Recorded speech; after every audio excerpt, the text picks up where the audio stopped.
সকল ভাই বোনেরা, আজকে গুরু পূর্ণিমা।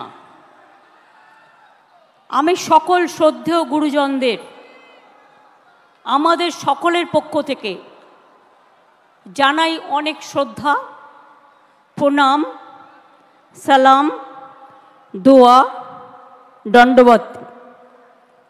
धन्यवाद अखिलेश जी।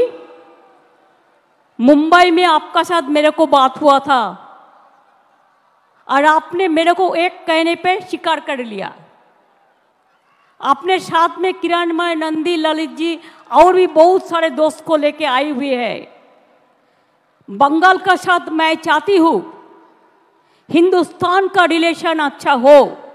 अरे शुरुआत हुआ आपका लिए, आपने आके हम लोगों को बहुत बहुत हम आपको शुक्रिया अदा करती हूँ। हम आपको पार्टी को, समाजवादी पार्टी को पहले अभिनंदन करने चाहूँगी कि यूपी में जो खेल आपने दिखाया, अभी तो बीजेपी को रिज़ाइन करना चाहिए था, लेकिन उसको शर्म कम होता है। आपको थोड़ा से दिन इंतज़ार करने पड़ेगा। लेकिन आपका साथ मैं सहमत हूँ कि दिल्ली में जो गवर्नमेंट एजेंसी लगा के, इलेक्शन कमीशन को लगा के, डरा के जो गवर्नमेंट ले आया, वो स्टेबल गवर्नमेंट नहीं है। कोई भी दिन हो जा सकता है। जैसे कभी धूप आता है, बारिश होता है, उसका बाद ऐसे बहुत दिन हो गया। Enough is enough. आज के आमार साथे श्रद्धेय सुभादा, आमादेर सुबोधदा, बादशाह साहेब, नची থেকে শুরু করে সুদীপদা, সৌগতদা থেকে শুরু করে যারা 21শে জুলাই প্রাণপণ পরিশ্রম করেন, ববি, অরূপ থেকে শুরু করে সুজিত থেকে শুরু করে আমি আমার ফিল্ম স্টার যারা এসছেন, দেব থেকে শুরু করে শতাব্দী থেকে শুরু করে জুন মালিয়া থেকে শুরু করে শ্রাবন্তী থেকে শুরু করে টোটাল টেলি স্টাফ যারা এসছেন, রাজ চক্রবর্তী থেকে শুরু করে আমার স্পোর্টস পার্সন যারা এসছেন, তাদের সকলকে, আমাদের টেলি স্টারের যারা এসছেন তাদের সকলকে আমি 21শে জুলাইয়ের শহীদ পরিবারের সকলকে, সিঙ্গুর, নন্দীগ্রাম, নেতাই সহ সকল শহীদ পরিবারকে আমাদের শ্রদ্ধার্ঘ্য নিবেদন করছি। ভুলি নিয়ে আমরা ভুলব না কোনো দিন। 21শে জুলাই বাংলার ইতিহাসে রক্ত ঝরা একদিন। আমরা এই কথা কখনো ভুলতে পারি না। পায়ে পায়ে পথ হেঁটে বুক বেঁধে এসেছিল ওরা, জানতো না এটাই ওদের শেষ আশা। ঘরে ফিরবে না কোনোদিনই আর তারা। যাদের মনে ছিল প্রতিবাদ, নো আইডি কার্ড, নো ভোটের জন্য তারা লড়াই করেছিল। আর আজ দেশের মানুষ no ID card, no vote আজকে কিন্তু পেয়েছেন। এর জন্য সার্থক আমাদের সেদিনের আন্দোলন।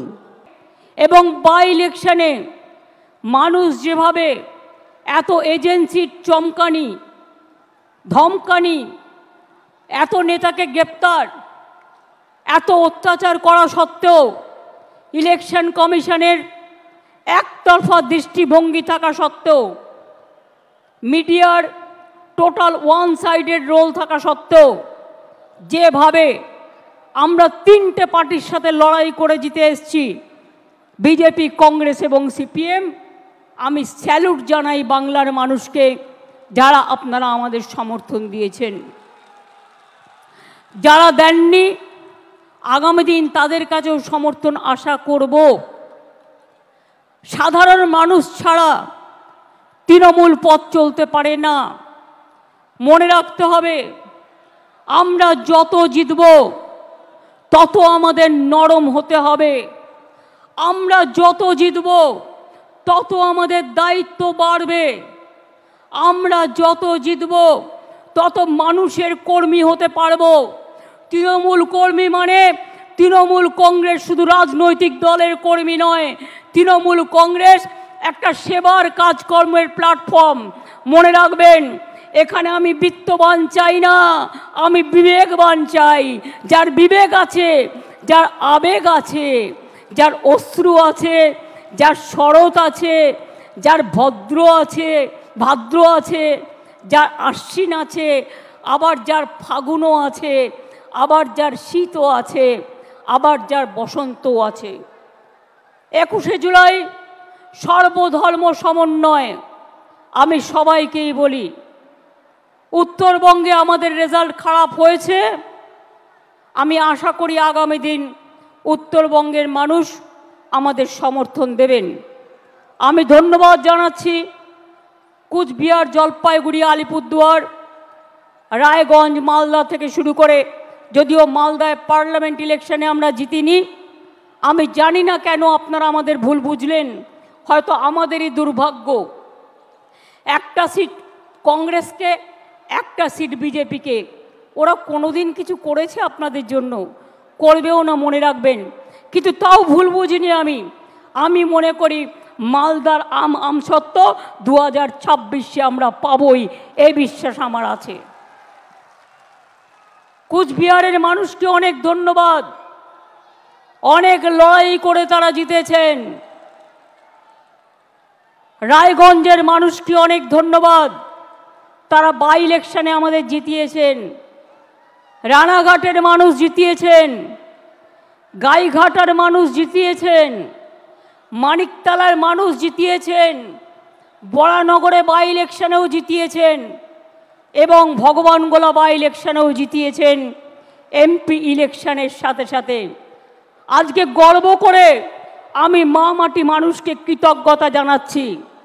মনে রাখবেন, বাংলা একমাত্র জায়গা যেখানে আমাদের ইলেক্টেড মেম্বার হচ্ছে পার্লামেন্টে 38%। চাই মহিলাদের জন্য, কিন্তু করে দেখাতে পারে না। আমরা প্রমাণ করে দিয়েছি আমরা একমাত্র রাজনৈতিক দল যারা লোকসভায় 38% ইলেক্টেড মেম্বার পাঠিয়ে দিয়েছি এবং তারা আমাদের সম্পদ। আমাদের মধ্যে দেব থেকে শুরু করে সত্যগুণ সিনহার মতো লোকও, তারাও কিন্তু ইলেকশনে জয়লাভ করেছে। একটা পার্টির সম্পদ সবাইকে নিয়ে চলা। হিন্দু, মুসলিম, শিখ, ইসাই আপোষ মে রহনা ভাই ভাই। মনে রাখবেন, 21 মানেই অঙ্গীকার, 21 মানেই ভাষা, 21 মানেই পথ চলা নবপ্রজন্মের দিশা, 21 মানেই মাটির আশীর্বাদ, আজানে প্রাণের সুর, 21 মানেই গণতন্ত্র, অধিকার সুমধুর, 21 মানে ভালো থাকা, ভালোবাসা, বেঁচে থাকার ভরসা, 21 মানেই সংগ্রামী জীবন, আগামী দিনের আশা। এগুলো আমার লেখা, আমি আপনাদের বলছি এই কারণে এগুলো মনে রাখতে হবে। 21 মানেই তোমার আমার বেঁচে থাকার অধিকার, 21 মানেই নতুন উদয়, এগিয়ে বাংলা সবার, 21 মানেই যুগে যুগে ফিরে ফিরে দেখা, 21 মানেই শ্রাবণ বর্ষা, হৃদয়ে রক্ত লেখা। 21-এর একটা গুণ আছে, মনে রাখবেন। আর শহীদের রক্তে কখনো ব্যর্থ হয় না, শহীদের রক্ত সবসময়। অভিষেক আপনাদের কাছে বলেছেন, অখিলেশ বলেছেন, অন্যরা বলেছে, এখনই কেউ উঠবেন না। আমরা দায়িত্বে আসার কয়েক বছর আগেও মনে রাখবেন, বাংলার দারিদ্র সীমার নিচে ছিলেন 57.60% মানুষ। আর আমাদের মা মাটি মানুষের সরকার তার আমলে 57% থেকে কমে এটা এসছে মাত্র 8%-এ। ওটাও আমরা 0 করে দেবো। মনে রাখবেন, 40%-এর ওপর দারিদ্রতা আমরা কমিয়ে দিয়েছি। এর ফলে 1,72,00,000 মানুষ দারিদ্র সীমার কবল থেকে বেরিয়ে এসেছে। মনে রাখবেন, লক্ষ্মীর ভাণ্ডার, কন্যাশ্রী রূপশ্রীর জন্য আমরা 60,000 কোটি টাকা খরচ করেছি। আরও লক্ষ্মীর ভাণ্ডারের অনেক প্রাপক, বিধবা ভাতা, বাংলার বাড়ি আমরা ডিসেম্বর থেকে শুরু করব এবং আমাদের কাছে যে লিস্ট আছে মহিলাকে আমরা 40,000 কোটি টাকা এর মধ্যে দিয়েছি, মনে রাখবেন। বিধবা ভাতা প্রায় একটু বর্ষা তো 21-এ হবে, এটা ঈশ্বরের আশীর্বাদ, লড়াইয়ের প্রেরণা। এ জল দেখে ভয় পাবেন না, রৌদ্র থাকলে বর্ষা আসবেই, বর্ষা থাকলে গরম আসবেই, গরম থাকলে শীত আসবেই, এটা প্রকৃতি মায়ের আশীর্বাদ বলে ধরে নিন। মানবিক ভাতা, বার্ধক্য ভাতাও আমরা প্রায় 25 লক্ষ মানুষ, 29 লক্ষ লোককে পৌঁছে দিয়েছি। আর স্বাস্থ্যসাথীতে আমরা, মনে রাখবেন, 10,000 কোটি টাকার বেশি স্বাস্থ্যসাথীতে বিনা পয়সায় মানুষকে আমরা চিকিৎসা দিয়েছি। তাছাড়াও সরকারিভাবে অনেক সাহায্য করি আমরা প্রত্যেকটা হাসপাতালে। আমরা চাই তৃণমূল কংগ্রেস, আমরা মানুষের সামাজিক বন্ধু হব। তৃণমূল কংগ্রেস মানুষের সামাজিক বন্ধু হবে। আমি বিবেকবান চাই, বিত্তবান চাই না। কেন জানেন? পয়সা আসে চলে যায়, সেবার কোনো বিকল্প নাই, এটা মাথায় রাখবেন। মানুষের কাছে কাজ করে দেব, দরকার হলে নিজে গিয়ে তার দরখাস্তটা লিখে দেব। আমি অল মিউনিসিপ্যালিটি, পঞ্চায়েত, এমএলএ, এমপিদের সকলকে বলবো, এখন থেকে কোনো অভিযোগ যেন কারো বিরুদ্ধে দল না পায়। যদি কোনো অভিযোগ কারো বিরুদ্ধে পায়, আমরা কিন্তু উপযুক্ত অ্যাকশন নেব, এটা মাথায় রাখবেন। আমি চাই আপনারা গরিব থাকুন, মানে যা আছে ঘরে সেটা খেয়ে বেঁচে থাকুন। আমার লোভ করবার দরকার নই, আমরা লোভী হতে চাই না, আমরা মানুষের বন্ধু হতে চাই। যতদিন আপনারা এই কাজটা করে যেতে পারবেন, ততদিন মনে রাখবেন আপনাদের কেউ সরাতে পারবে না, আপনাদের কেউ হাঁটাতে পারবে না।